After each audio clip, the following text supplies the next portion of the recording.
La señal de la Santa Cruz de nuestros enemigos, líbranos, Señor Dios nuestro, en el nombre del Padre, del Hijo y del Espíritu Santo. Amén.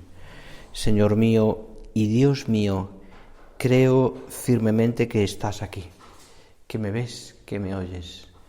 Te adoro con profunda reverencia. Te pido perdón de mis pecados y gracia para hacer con fruto este rato de oración. Madre mía Inmaculada, San José, mi Padre y Señor, Ángel de mi guarda, interceded por mí. Leemos hoy en una de las lecturas, concretamente la primera lectura de ese domingo quinto de Pascua,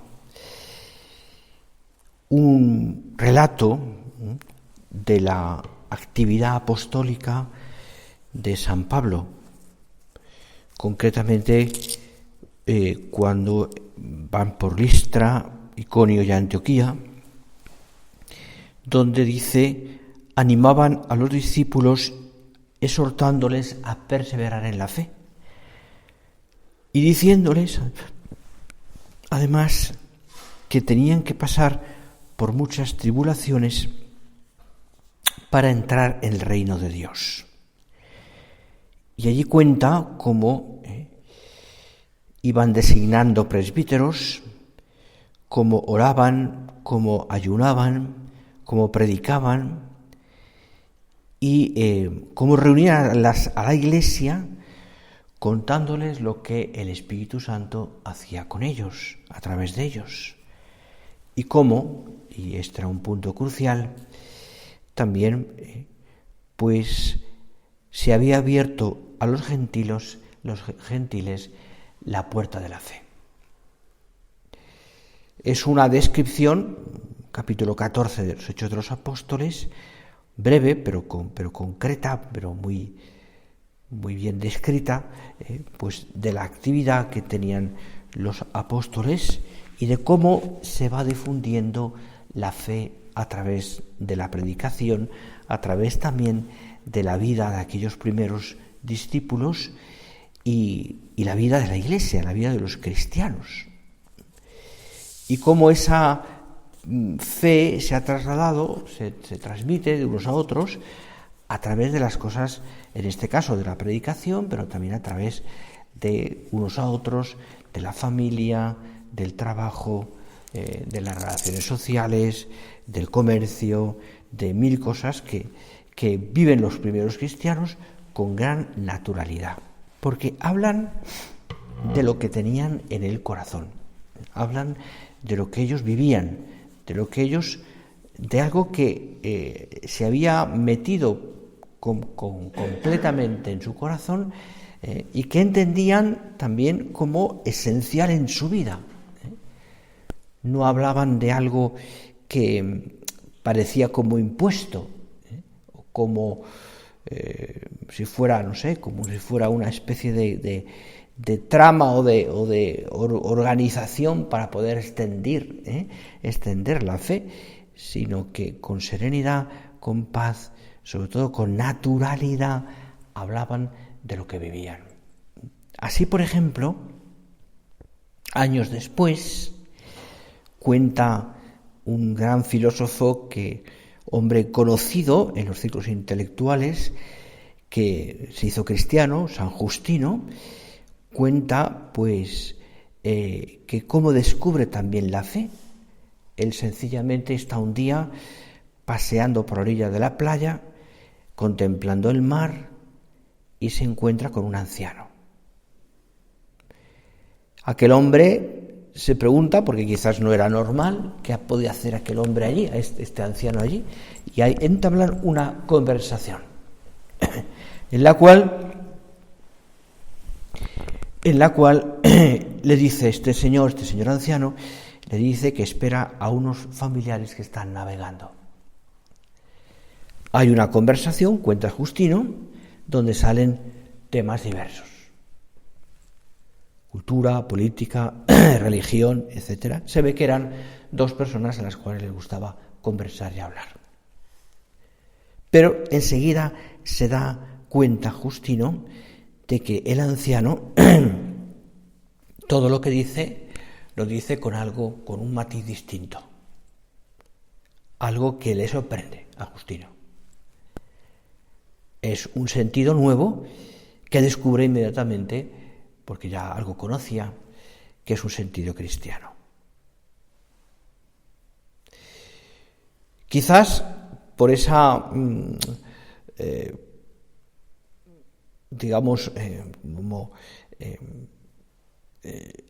por parte de Justino, por esa creerse mejor o más sabio que el otro, pues lo normal hubiese sido ironizar, es decir, no tienes nada que enseñarme.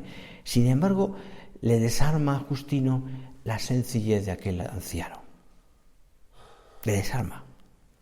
No compartía sus ideas, el matiz y la óptica desde cual habla de esos temas, pero sí que le desarma la sencillez.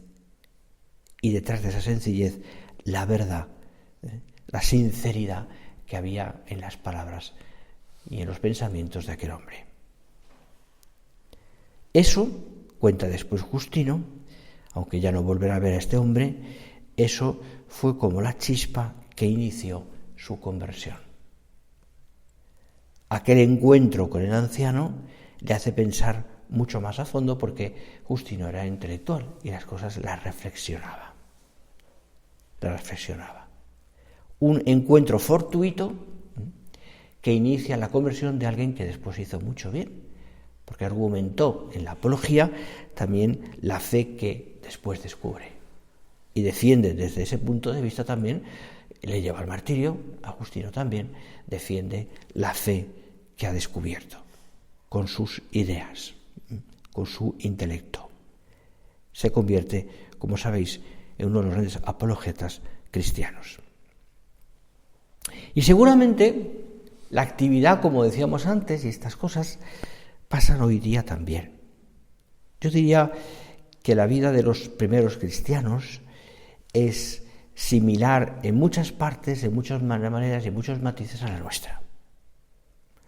A quien nosotros, así en medio del mundo, estamos intentando también llevar a Dios a los demás.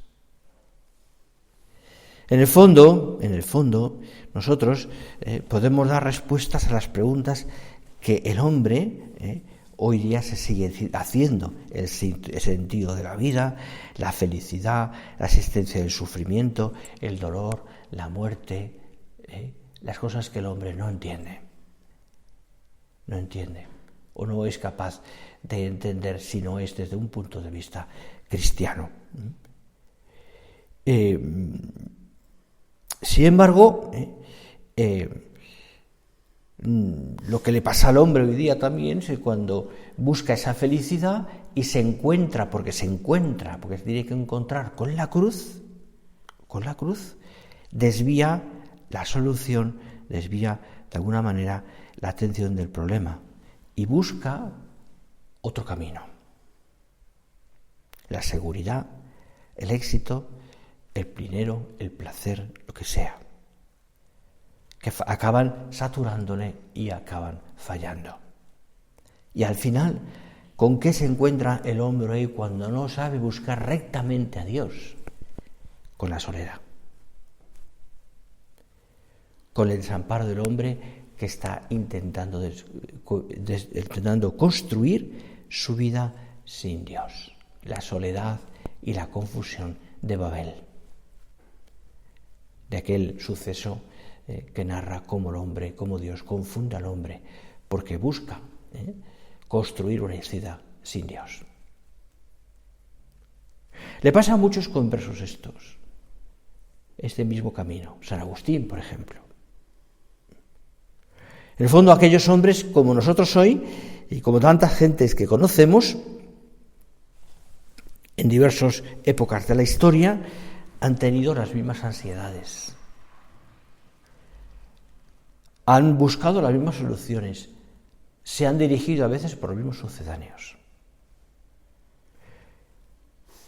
Y acaban descubriendo, unos sí, otros no, que la única respuesta real es Cristo. Y a veces esa realidad, esa respuesta se ha negado. Incluso pues se ha presentado la creencia en Dios como un imposible. Es más, algo que va en contra o que no deja crecer al hombre en el progreso. Incluso, como bien sabéis, que al hombre le ha coartado su libertad. Muchas filosofías han querido ver una contradicción continua entre la ley de Dios y la libertad, entre el amor a Dios y la libertad, entre la entrega a Dios y la libertad.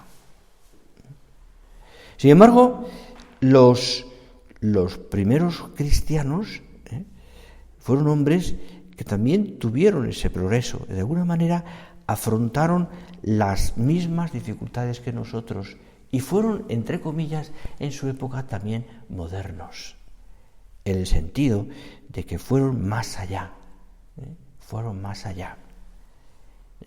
Incluso puede que las dificultades de ellos fueran mayores, porque fijaros, no olvidemos que vivían en un mundo que era ajeno a la fe, y en un mundo en el que palabras que hoy se entienden de una manera distinta, justicia, trabajo, igualdad, etcétera, pues estaban reservadas a pocos o eran algo pues que no era para todos, como el trabajo, no era para una clase social.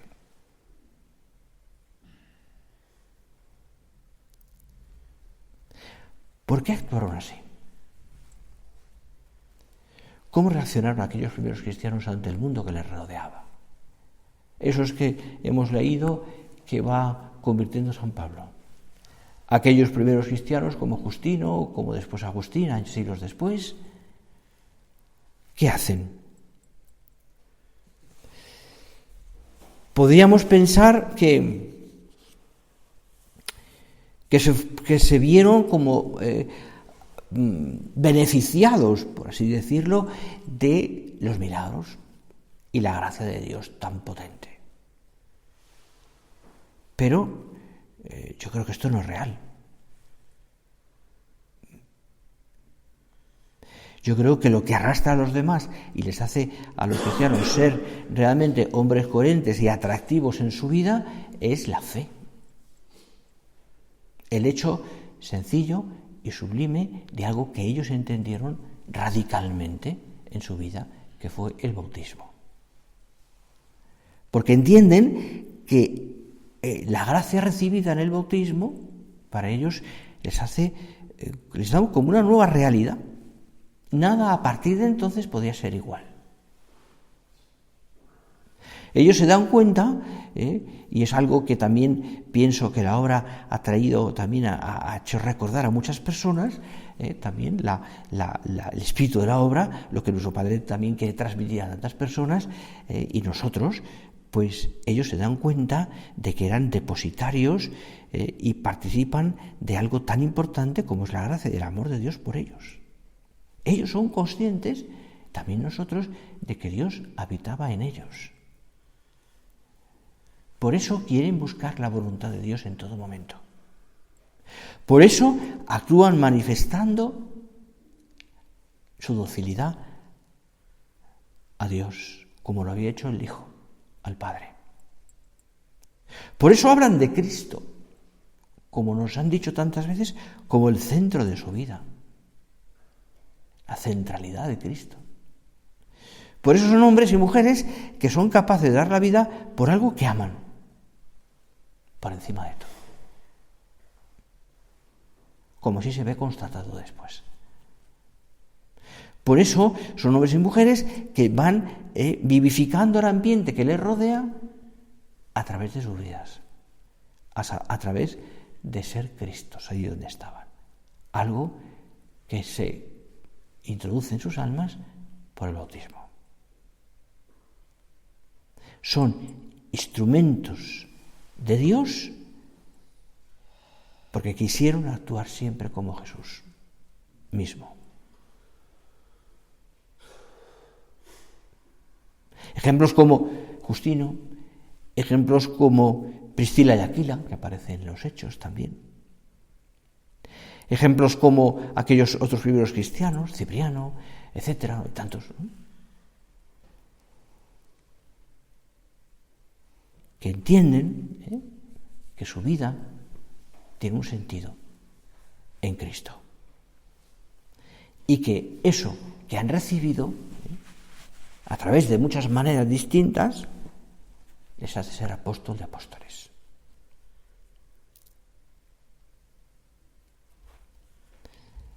¿Cómo vivían? Yo diría que rectamente. La carta de Auneto lo explicas, Pastor de Hermas, aquellos primeros textos cristianos nos hablan de la vida común de los cristianos. Rezaban, daban gracias a Dios todo el día y en muchos momentos del día. Había momentos en los que oraban con el Padre Nuestro y no lo reducían simplemente a una recitación de esas palabras, sino que rezaban con esa oración. Lo relacionaban con su vida ordinaria. Entendían además que eran hijos de Dios. Y por tanto, eso hacía que su vida correspondiese con su filiación divina, en el modo de comportarse, de trabajar, de relacionarse con los demás, etc. Ciertamente, dice concretamente San Cipriano, por ejemplo, a la hora de tercia descendió el Espíritu Santo sobre los apóstoles.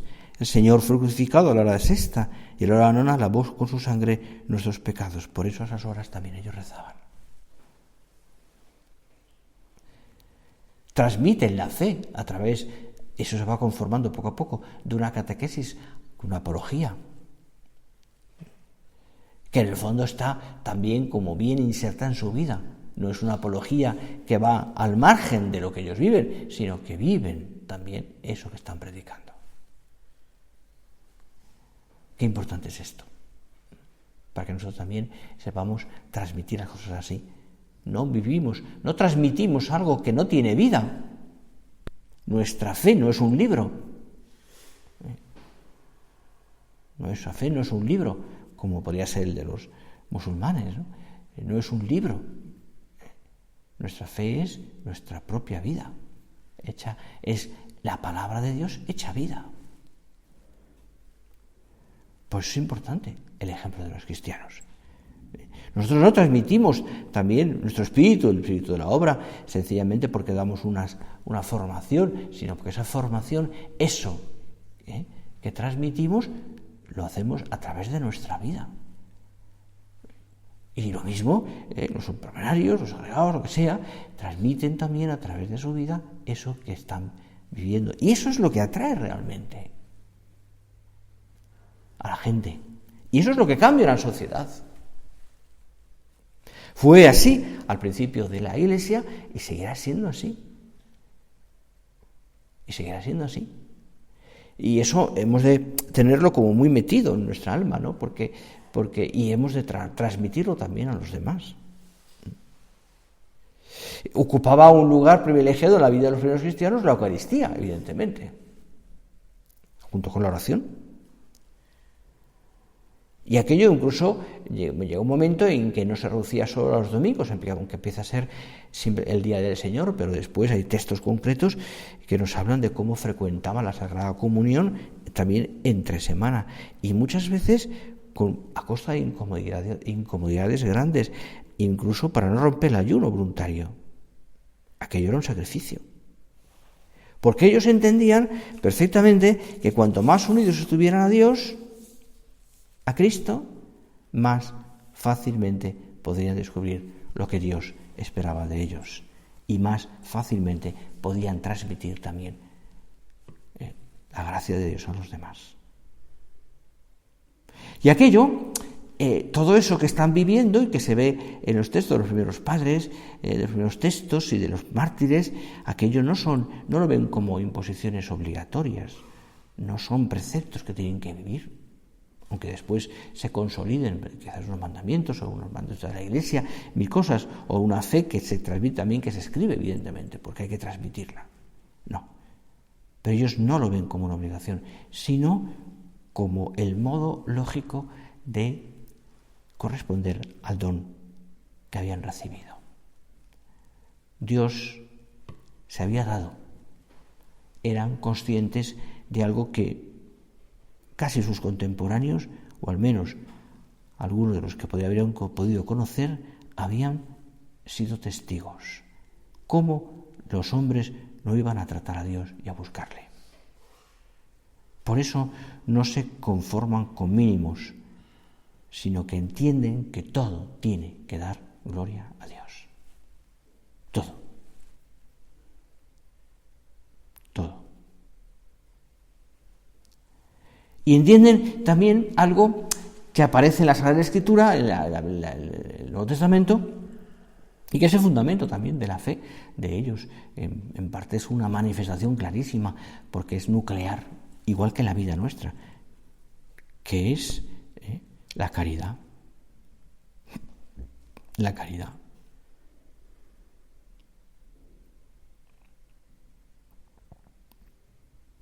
Claro, la fe recibida está absolutamente acorde con la dignidad del hombre, cosa que en muchos aspectos en su tiempo no parecía normal. Cosa que donde la consideración del hombre, la dignidad del hombre, pues estaba también tenía mucho por ahondar y explicar, ¿no?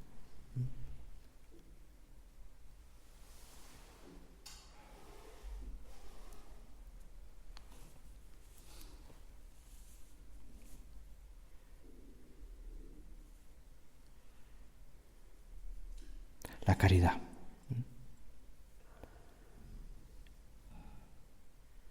A través de ellos y a través de esas prácticas de caridad y a través de la comprensión y a través del cariño y a través de todo esto, ellos van transmitiendo también algo que para muchos hombres de aquel tiempo era incomprensible. Acordaros, por ejemplo, ¿no? Pues de San Pablo en el tribunal, cuando le están examinando, le están preguntando, ¿no? Y está defendiéndose, y en un momento dado San Pablo empieza a hablar de la fe y les dice: ojalá, le dice al tribuno, o vosotros también creyerais lo que yo creo. Eso lo dice siempre con esa comprensión, ¿verdad? Ojalá fuerais cristianos. Aquel senador o aquel tribuno no entiende muchas de las cosas, más cuando habla de la resurrección, o más cuando habla de la castidad, o cuando habla de cosas, San Pablo, que para ellos eran incomprensibles, porque había una deformación, o había una falta de formación de la dignidad del hombre, ¿no? San Pablo les abrió una puerta distinta. Aquellos no entienden, quizás no era el momento, tenían que esperar. Pero la fuerza de la caridad va avanzando. Y es que esto, a pesar de que a veces choque con la mentalidad de la época, a pesar de que para muchos de ellos era pues una aberración en aquellos tiempos, algo que chocaba con el modo de vivir, del modus vivendi de muchos hombres de aquel tiempo, poco a poco, a través de la vida de aquellos cristianos, va metiéndose en la sociedad. Es que ese es el modo de actuar, porque sigue siendo actual también que la forma de vivir nuestra, de un cristiano, choca. Cuando hablas de Dios, cuando hablas de la dignidad humana, cuando hablas de temas cruciales que hoy día están en la palestra y están en la prensa y están en los medios de comunicación y estamos viendo en nuestros días situaciones concretas, y cuando hablas con coherencia de lo que realmente crees y lo que es la verdad del hombre, choca.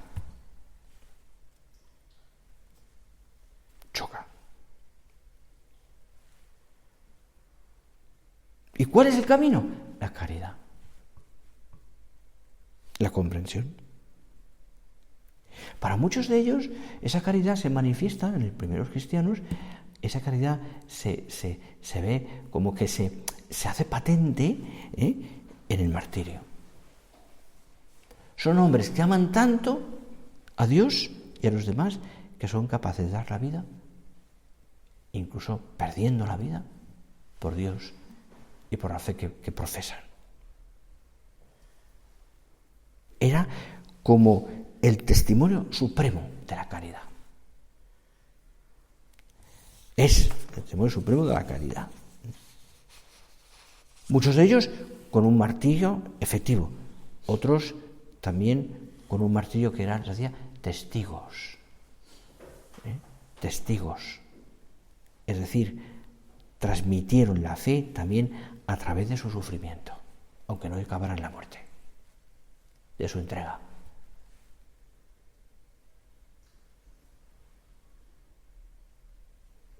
La caridad. Yo creo que esto tiene que estar metido, ¿no?, en la vida nuestra, el apostolado, ¿no?, y la labor y lo que podemos hacer con tantas personas. Tenemos que tener ese concepto. Nuestro padre lo decía, lo veremos después, pues de aquellos primeros cristianos que vivieron de esa manera la fe, que entendieron perfectamente que la comprensión del Evangelio, de aquello que habían vivido, tenía que pasar por la coherencia de sus vidas.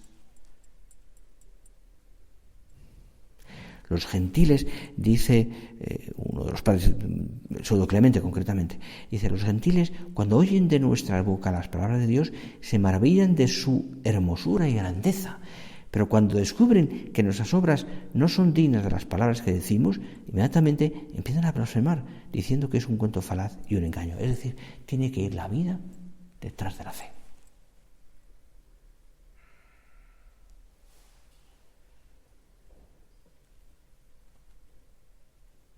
Es fácil comprender.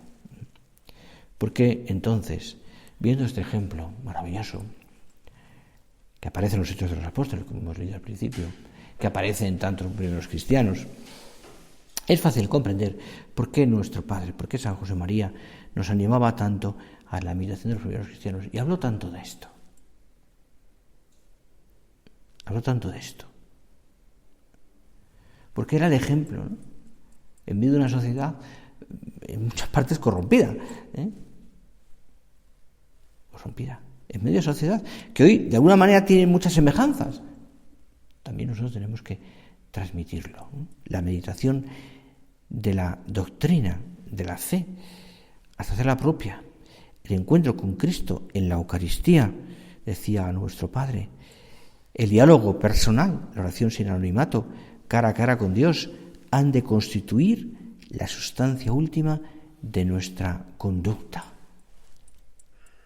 Así, nuestro trabajo, nuestra vida corriente manifestará lo que somos, ciudadanos que queremos responder alegremente a las exigencias maravillosas de nuestra fe en plenitud. Así tiene que ser. El ejemplo de los primeros cristianos, los Hechos de los Apóstoles, aquellos hombres y mujeres que iniciaron nuestra fe y que hoy también nos dan una pauta para seguir. El pasmo, dice nuestro Padre, y acabo con esto, el pasmo de los primeros discípulos al contemplar de los milagros que sobraban en sus manos, por sus manos en Cristo Jesús, pudiendo decir con ellos: influimos tanto en el ambiente. Vamos a pedirle a nuestra Madre Santa María, al terminar nuestra oración ya, que nos ayude a entenderlo así, y yo diría también a transmitirlo, a hacer a través de nuestro apostolado y de nuestra formación que damos, entender esto a los demás. Tanto bien podemos hacer, tanto bien hicieron aquellos primeros cristianos, tanto bien podemos hacer nosotros. Ojalá seamos capaces también de transmitirlo como hicieron aquellos primeros cristianos.